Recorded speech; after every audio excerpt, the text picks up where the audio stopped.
जोर लगा करके हम लोगों को बता सकते हैं कि हम परमात्मा से जुड़े हुए हैं, पर परमात्मा तो अंदर की भी जानता है, अंदर की भी समझता है। चलो मैं थोड़ा और नज़दीक हो जाता हूँ, कोई दिक्कत नहीं है। तो हम भावपूर्वक बिल्कुल परमात्मा से अपने आप को जोड़ करके, जैसे परमात्मा हमारे साथ ही है और ये सब जानते हैं कि परमात्मा हमारे साथ है, परमात्मा हमारे अंदर है, हम शरीर के अंदर हैं और परमात्मा हमारे बाहर भी है, सब जगह है। इस बात को चित्त में बैठाते हुए परमात्मा से प्रार्थना करेंगे, हे प्रभु मुझे क्षमा कर, अपनी शरण में ले ले।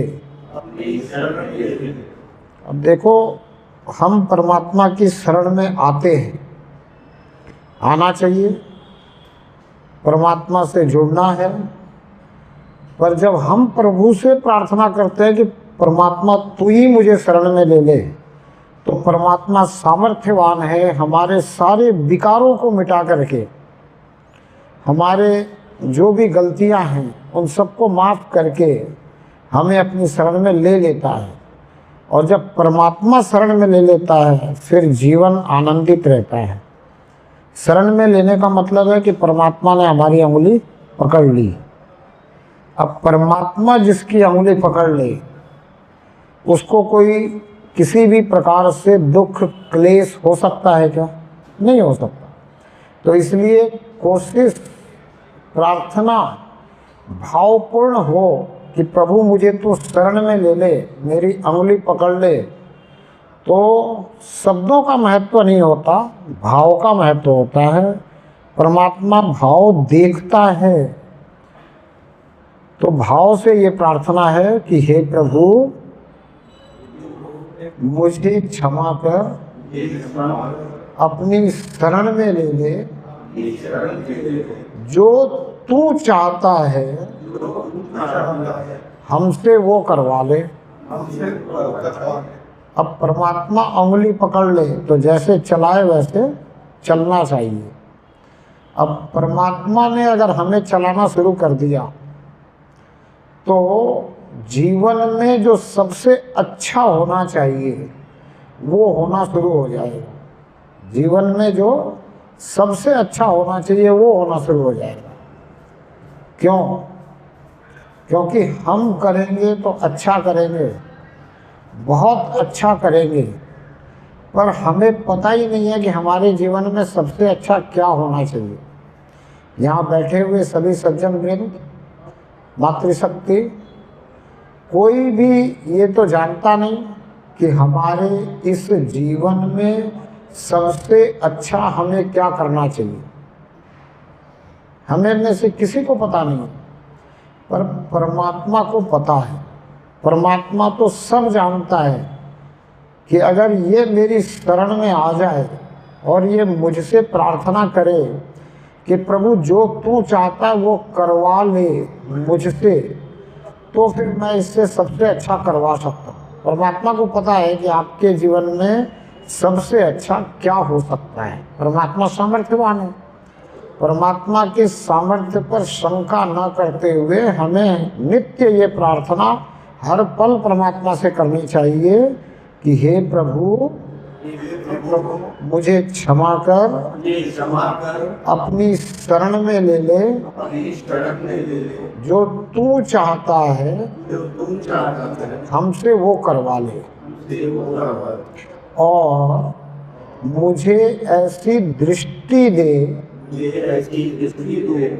कि तू मुझे हर पल दिखाई देने लगे।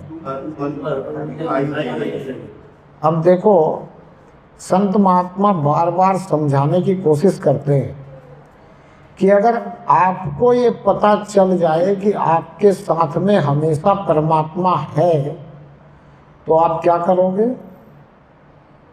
आप हमेशा इस बात से डर करके कर्म करोगे कि परमात्मा कहीं नाराज न हो जाए।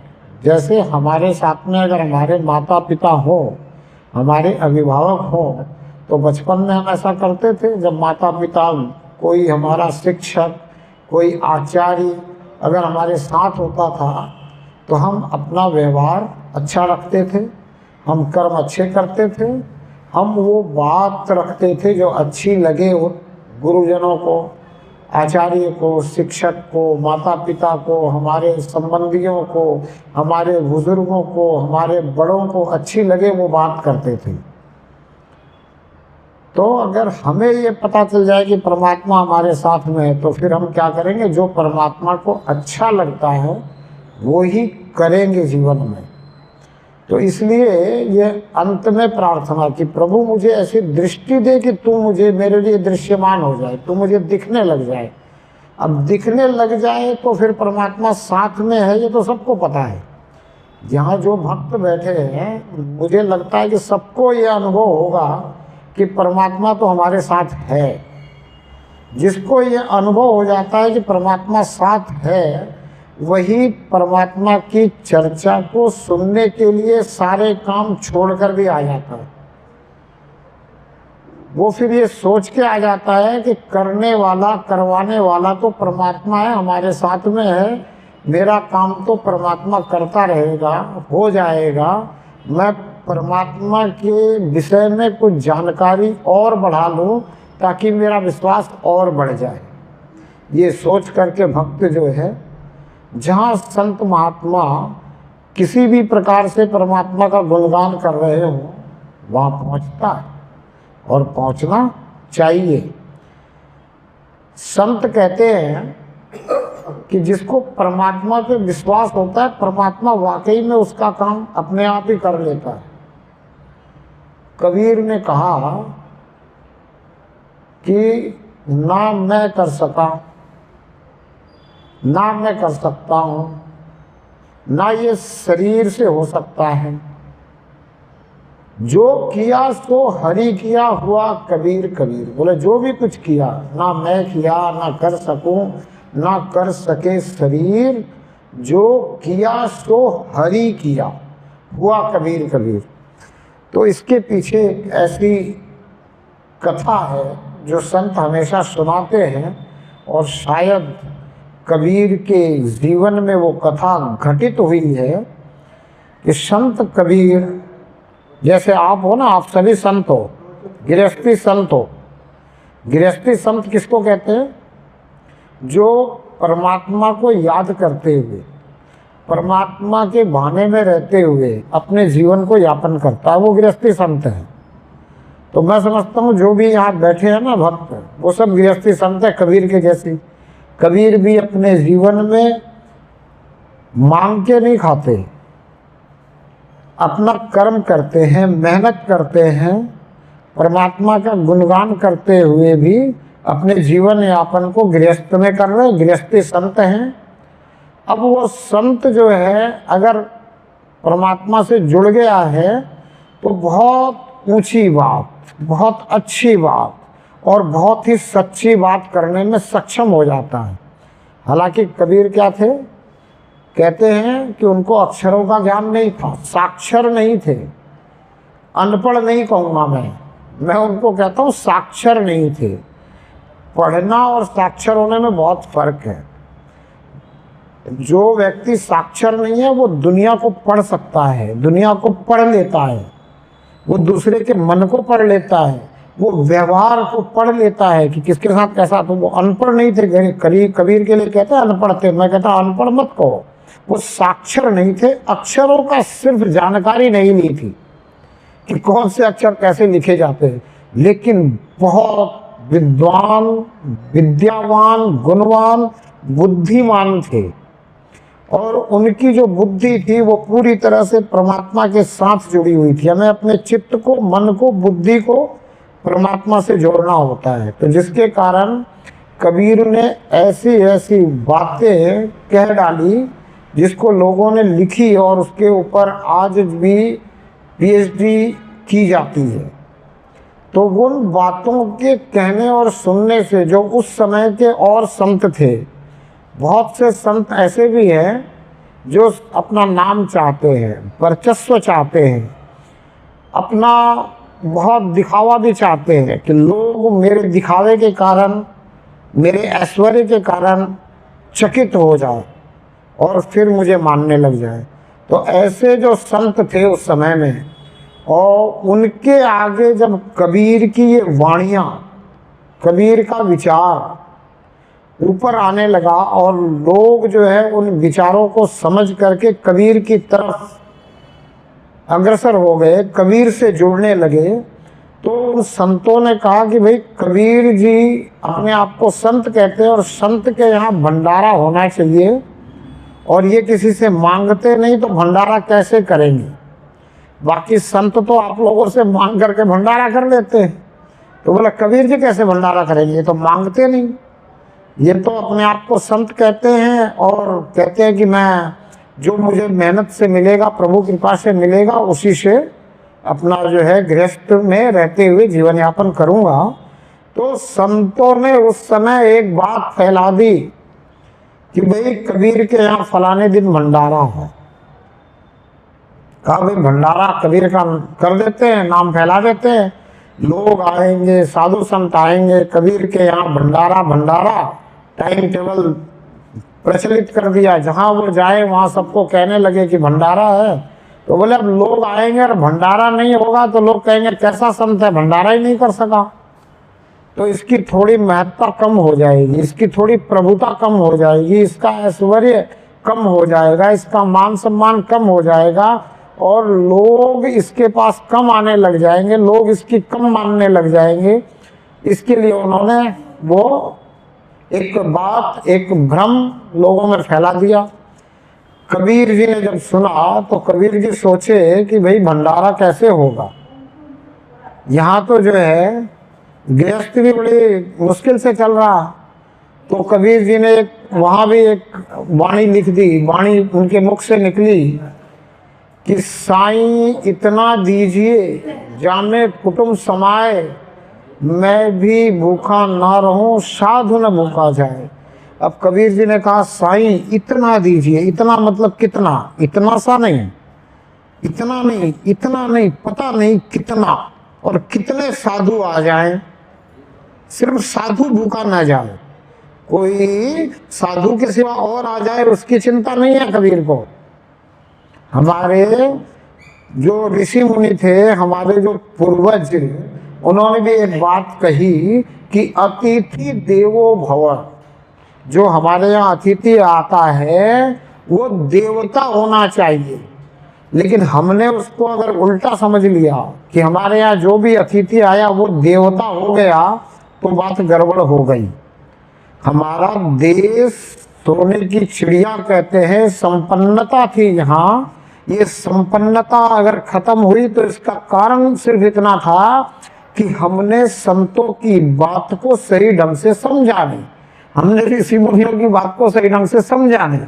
हमने जो भी आया अतिथि, कहीं से भी आया, चाहे वो खैबर के दर्रे से आया, चाहे समुद्री इलाके से आया, चाहे वो आतंकी बन के आया, चाहे वो लुटेरा बन के आया, उसे हमने अपने आतिथ्य में शुमार कर लिया और उसको देवता समझ लिया।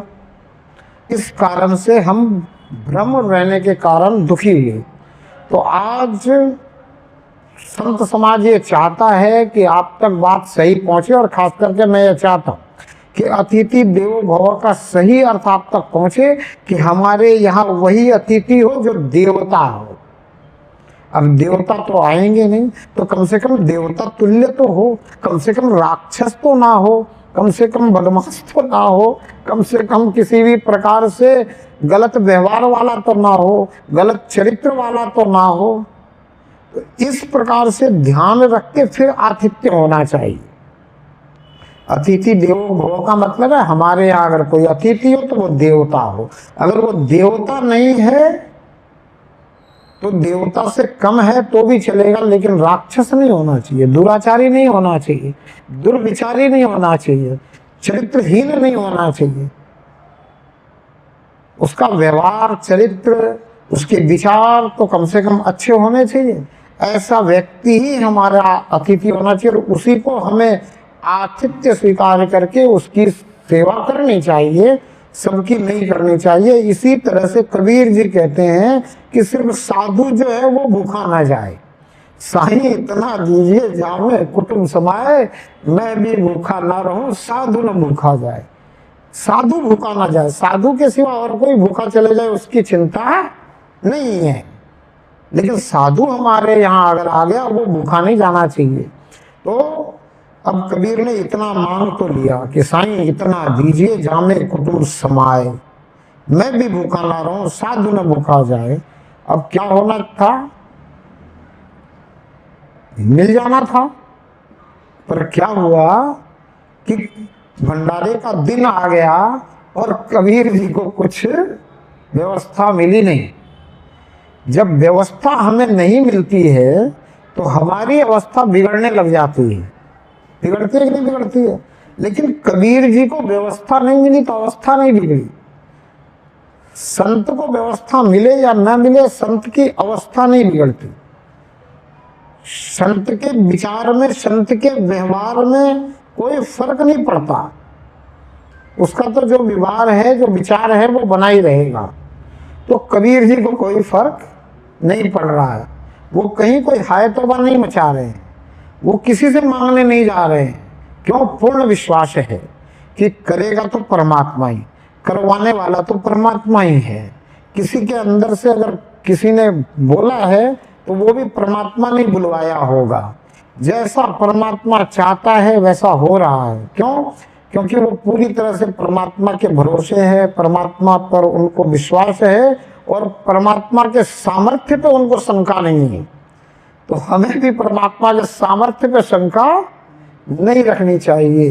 परमात्मा सामर्थ्यवान है, परमात्मा शक्तिवान है, परमात्मा सर्वशक्तिमान है। सबसे ऊंची शक्ति परमात्मा की है।